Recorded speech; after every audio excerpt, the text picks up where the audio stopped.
Pangalawa, establish the family through understanding. Okay, napag-usapan na natin ang pagtayo ng ating pamilya sa pamamagitan ng wisdom. Naitayo na natin ang mga pader at may bubong na rin. Pero kaibigan, hindi dyan natatapos ang trabaho natin. May kilala ba kayong bahay na maganda sa labas, bagong pintura, pero pagpasok mo, ramdam mo na parang anytime pwedeng gumuho ang pamilya?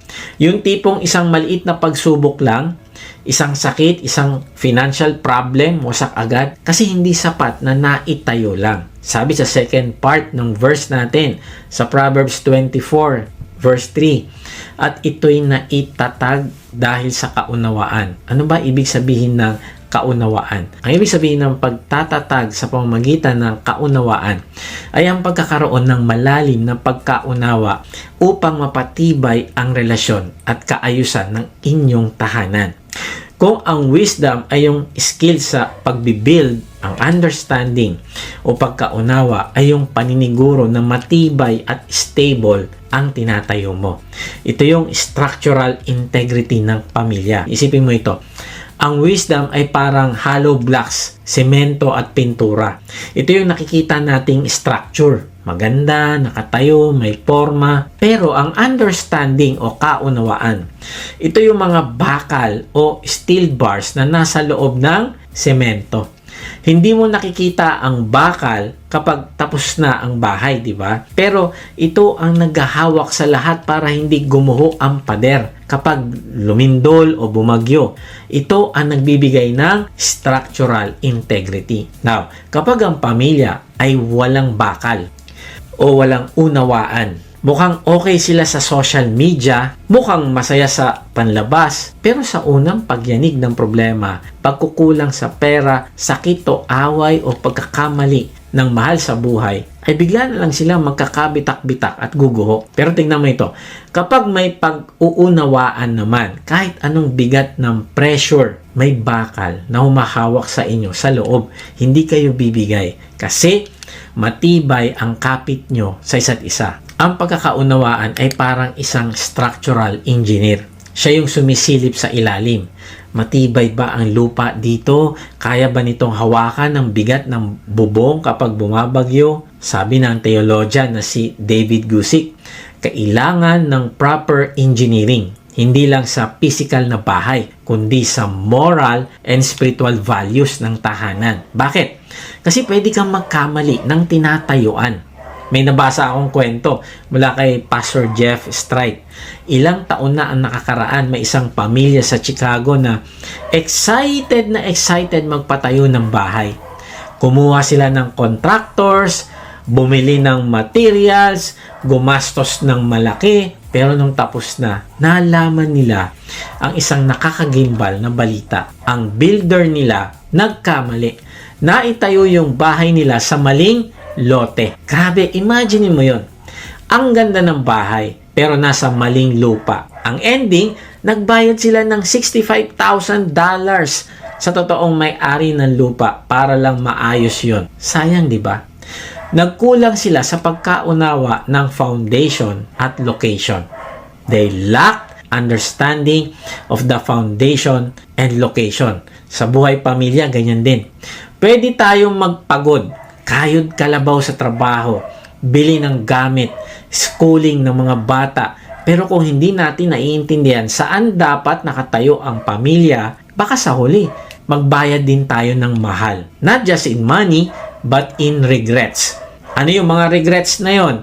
Ano yung price na babayaran natin kung sa maling lote tayo nagtayo? Halimbawa, ang sakit isipin na baka dumating ang araw sasabihin mo, nagpakahirap ako mag-abroad, nag-overtime ako gabi-gabi para mabigay ang best life sa kanila. Pero paglaki nila, aaminin sa'yo ng anak mo, Tay, Nay, salamat sa sapatos at tuition fee, pero hindi kita kilala. At hindi mo rin ako kilala. Grabe ano? Grabe ang regret dito. You became a successful provider but you failed to be a parent. Naitayo mo ang career mo pero gumuho ang malalim na connection mo ng iyong anak. Maaring ang regret mo ay yung naibigay mo sa kanila ang best education. Lasal, Ateneo, UP, tapos naging top-notcher sila, naging manager, naging mayaman, proud na proud ka. Pero nung dumating ang bagyo ng buhay sa kanila, wala silang anchor, wala silang foundation. Nakita mo silang nawasak. Kasi naturuan mo silang magpayaman, pero hindi mo sila naturuan lumuhod at magdasal.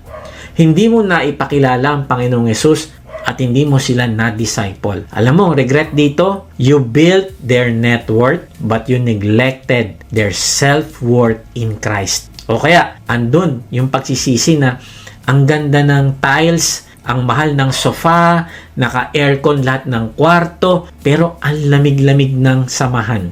Magkakasama kayo sa iisang bubong, pero kanya-kanya kayo ng mundo. Hindi kayo makapag-usap ng hindi nagsisigawan. Alam mo, regret dito, you spent millions building a house, but you forgot to build a home. At ito ang pinakamasakit sa lahat. Yung realization sa dulo, sana pala, hindi ako masyadong nag-worry sa kinabukasan. Sana ninamnam ko yung kabataan nila. Kasi yung pera, kikitain mo ulit yan eh. Pero yung 7th birthday ng anak mo, hindi mo na maibabalik. Yung graduation ng anak mo, hindi mo na maibabalik. Yung moments na kailangan kanila, once na lumagpas yan, hindi mo na mababayaran para ibalik. Alam mo, regret dito, thinking that money can buy back lost time. Iniisip mo pwedeng bilhin ng pera ang nawala na time. Kaibigan, yan ng ilan lang sa price na ayaw nating bayaran balang araw. Kaya nga habang maaga pa, let's check our foundation. Nasa tamang lote ba tayo nakatayo? Now, maaaring isa kang nanay at sinasabi mo, Kuya Mike, hindi naman ako engineer, hindi naman ako theologian. Simpleng nanay lang ako. Paano ko i-establish ang pamilya ko? Alam mo, Mami, you build by loving and understanding your children. Huwag mong maliitin ng power ng pangunawa at pagmamahal ng isang ina. Si G. Campbell Morgan ay isang sikat na British preacher. Napakagaling niyang magturo. Millions ang na-influence niya. At 4 sa mga anak niyang lalaki naging pastor din lahat. Isang araw nung kakatapos lang mag-preach ng anak niyang si Howard, tinanong siya ng isang reporter. Sabi ng reporter, Howard, since may 5 pastor sa pamilya niyo, ikaw, ang tatay mo at mga kapatid mo, sino sa tingin mo ang greatest preacher sa inyo? Alam mo, ina-expect ng reporter na sasabihin niya, ang tatay niya, ang greatest preacher. Pero nagulat siya sa sagot ni Howard. Sabi ni Howard, ang nanay ko po. Grabe, no? The greatest preacher was not the one holding the microphone on stage. No. It was the one holding the family together at home. Bakit? Kasi madalas hindi nare-realize ng mga tao na ang pagmamahal, concern at pangunawa ng isang ina ay ang pinakamalakas na influence kaysa sa ibang tao. Kaya kung ikaw ay nanay, never underestimate the power of your love. Kapag inuunawa mo anak mo, kapag pinapakinggan mo sila, kapag binibigyan mo sila ng time, you are preaching the gospel of love to them. You are establishing them. Pero paano mo gagawin yon? Kailangan mo mag-effort. Kailangan mo maging intentional. Naalala mo yung turo ng Panginoong Hesus sa Luke 6:48, sabi niya, ang taong may understanding ay parang naghukay ng malalim hanggang sa umabot sa bato. Ang ibig sabihin, understanding requires digging deep. Hindi pwedeng surface level ka lang maghuhukay. Kailangan laliman mo. Kasi kapag hindi tayo nag-effort na intindihin at mahalin ang pamilya natin, alam mo kung anong mangyayari? Nagiging strangers tayo sa sarili nating bahay. At nakakatakot yun. May nabasa ako nakakalungkot na article tungkol sa Japan. Alam natin na very busy ang culture nila doon. Sabi sa article sa Japan daw ngayon, meron ng rent a family na service. Grabe, no? Totoo yan. Dahil sobrang busy ng mga tao, ay napapabayaan na ang mga nanay, lolo nila na matatanda na. At itong matatanda na ito ay pwedeng tumawag sa Nippon Kokashi Honbu. Pwede kang mag-request doon ng isang anak na rerentahan mo. O kung gusto mo mag-request ka ng isang apo o kamag-anak. Tapos, darating sila sa bahay mo. Babatiin ka na parang miss na miss ka na nila. Kakain kayo ng lunch, kwentuhan ng mga ilang oras. Pero syempre, hindi mura yung bayad doon, ano?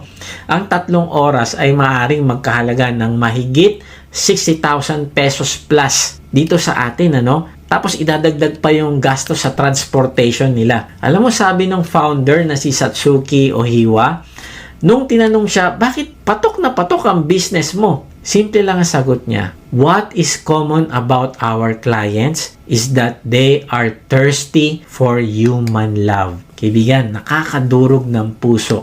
Uhaw sila sa pagmamahal, kaya handa silang magbayad ng mahal para lang sa peking pagmamahal. I wonder kung kailan may mag-o-offer niyan sa Pilipinas. Wag naman sana. Pero ito yung challenge.